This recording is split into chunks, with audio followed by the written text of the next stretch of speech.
Okay, so in this second half of 3-2, we're going to be doing combinations of rules. So you'll see I kind of have each one written out. So this first one is a chain rule within a product rule.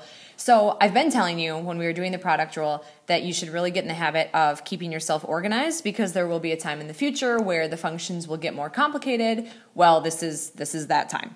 So we are going to make be very careful that we are keeping ourselves organized. So this is, we'll write this as U and then this as V for our product rule. So a little work on the side. We've got U equals sine of x squared, and then V equals cosine of x squared. And so we're just going to do the chain rule to figure out what U prime and what V prime are. So for U prime, remember we start with the main function. We take the derivative of the main function, and the derivative of sine is cosine. We leave the nested function in place exactly where it is. That part doesn't change. And then as our correction factor, we multiply by the derivative of the nested function. So the nested function is x squared, and the derivative of that is 2x.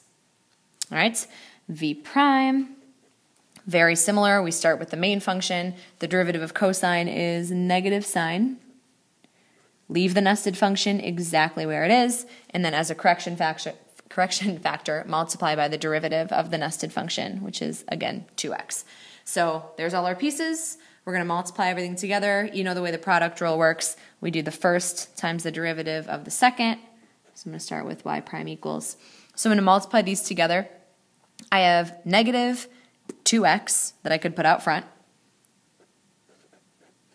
And then these two things are identical. So since I have sine of x squared times another sine of x squared, I can write this as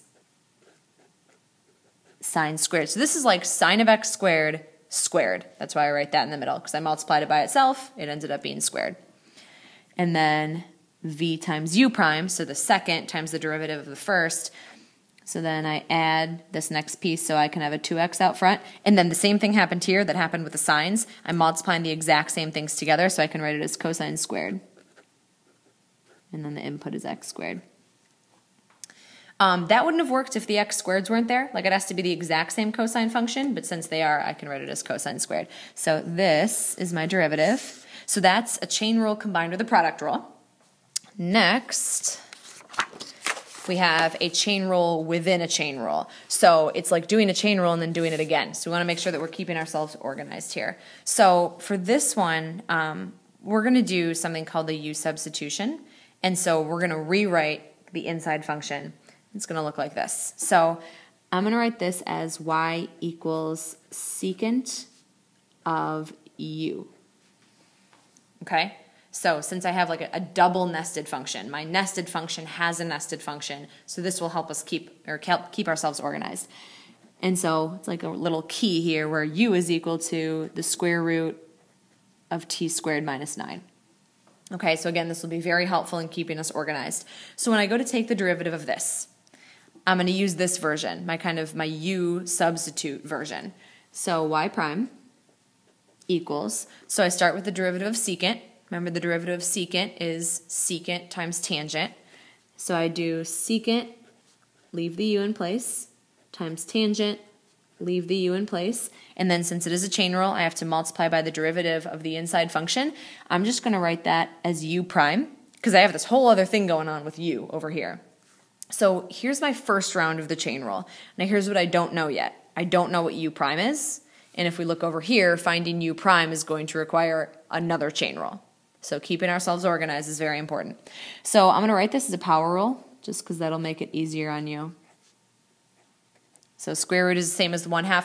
Just so we know, and I don't think we're going to try to do this, this is absolutely not t minus 3. You can't just take the square root of each piece. Absolutely doesn't work like that. So we're going to sub all this stuff back in. So equals secant of, but instead of u, I'm going to put the square root of t squared minus 9 back in place. And then tangent, same thing with this. But then the thing is, I don't know what u prime is. So times, and that's what I'm going to find next. So let's work on this right here.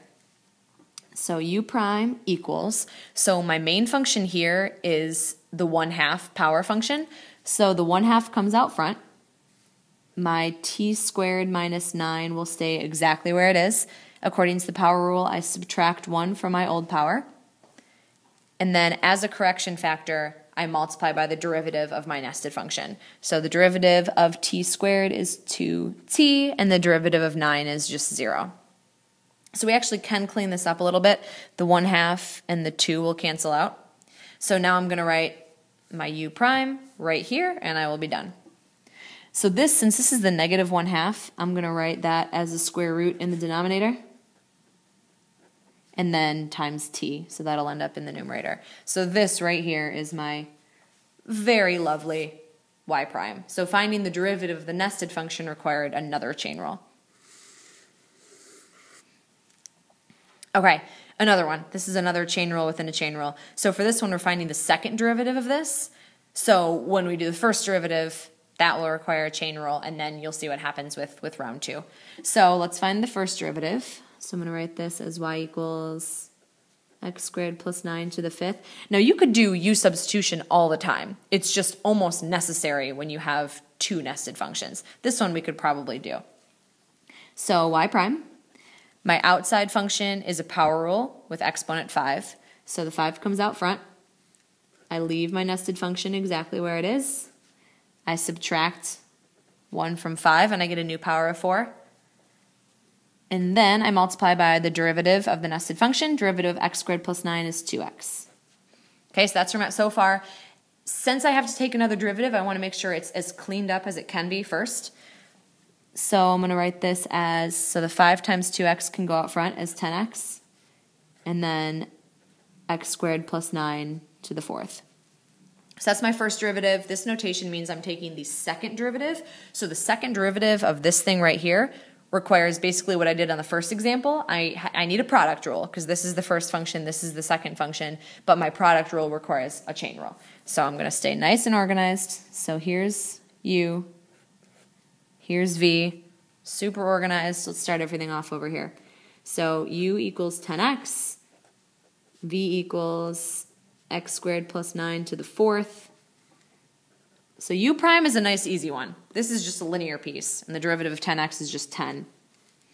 And then v prime, so chain rule for this. My outside function is a power function, so the 4 comes out front, nested function stays, and my old power, I subtract 1 from 4 and I get a new power of 3, followed by the correction factor, which is the derivative of x squared plus 9, which I know from up above is 2x. Okay, so let's combine everything up for my second derivative. So y double prime equals, so first times the derivative of the second, so I have 10x times 4, which is 40x, times 2x, which is 80x squared, and then times the rest of this. Okay, so yeah, double check. That's 8x, that's 10x, so yes, 80x squared. And then plus, I go for my second one here, that's nice and easy. So I have a 10 x squared plus 9 to the 4th. You could definitely stop here, and I'm sure many of you want to. You could keep simplifying this, though, because they have a 10 in common. And then both of these terms actually have 3 copies of x squared plus 9 in common. And then the leftovers. So when I factor a 10, I'm left with an 8x squared, and I factored out all of these. And then plus, then I'm left here with a 10. No, I factored out the 10. I'm left with 1 copy of this, x squared plus 9. This is for me at this point. I enjoy simplifying. You guys may not. So I'm going to keep going. This I can combine up to a 9x squared. And now these have a common factor. These have a 9, so I'm going to factor that out to the front, and then I think we'll call it a day there. So you can factor out a 9 with this 10. That'll make it 90. Okay, when I factor out the 9 from here, I am left with an x squared plus 1. And I think that's about as far as I can take it. So that is our second derivative. Again, it would have been perfectly acceptable to stop at that level right there. All right, let's do these AP problems really quickly. Okay, so this is a free response problem. It gives you this function right here. It says let f prime be this, and so it's kind of generic. We've done problems like this before. And then it gives you this one value. So we want to find f double prime of 3. So it gives us the derivative. So remember, f double prime is just the derivative of this. And this is, again, a product rule with a chain rule inside of it. So for our first function, we're going to write x. That'll be the first function, and then the square root of f of x will be the second. Okay, so u prime would just be 1. The derivative of x is just 1. And then v prime. This, remember, is technically like f of x to the 1/2. That's what that square root means. So my outside function is the square root function. My inside is f of x. So I can bring the 1/2 out front, drop my power down to a negative 1/2, and then you multiply by the derivative of the inside, which, since it's just a generic f of x, the derivative is just a generic f prime. Okay, so now I'm going to combine all those pieces. And so what I'm going to get, if I do u times v, so that's x times 1/2 times f of x to the negative 1/2 times f prime.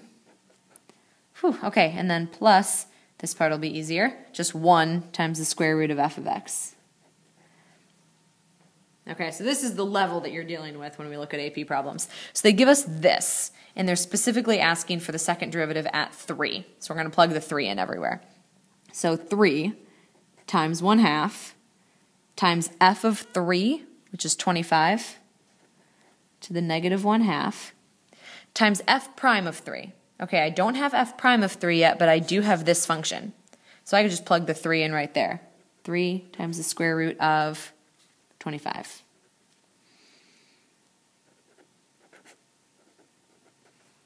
Okay, and then finally plus square root of f of x. So square root of f of 3, which is 25. So we got a lot of things going on right here. Let's start with, let's see. This is all being multiplied together. This will actually cancel with this. This is root 25. This is 1 over root 25. So those will cancel out. I have 3 times 1/2 times 3. That's 9 halves. And then plus the square root of 25, which is 5. Okay, so this is 10 halves. This is 9 halves. I end up with a lovely 19 halves for that. All right, so that was a little complicated. We're all going to be okay. Next one. Slope of the tangent line. So this is going to require a quotient rule with a little mini chain rule inside. Okay, so slope of the tangent line, we want high. Let's start with e to the negative x. Low is x plus 1. Remember, we want to keep ourselves organized because these equations are getting more complicated. And then d high, this is where our little mini chain rule comes in. The main function is e to the x, so the derivative is still e to the x.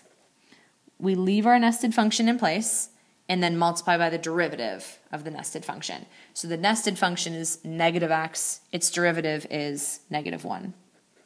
So that's just a negative e to the negative x.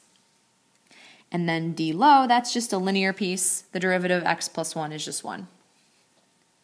Okay, so let's set up our quotient rule. So y prime equals low d high. So x plus 1 times negative e to the negative x minus high d low.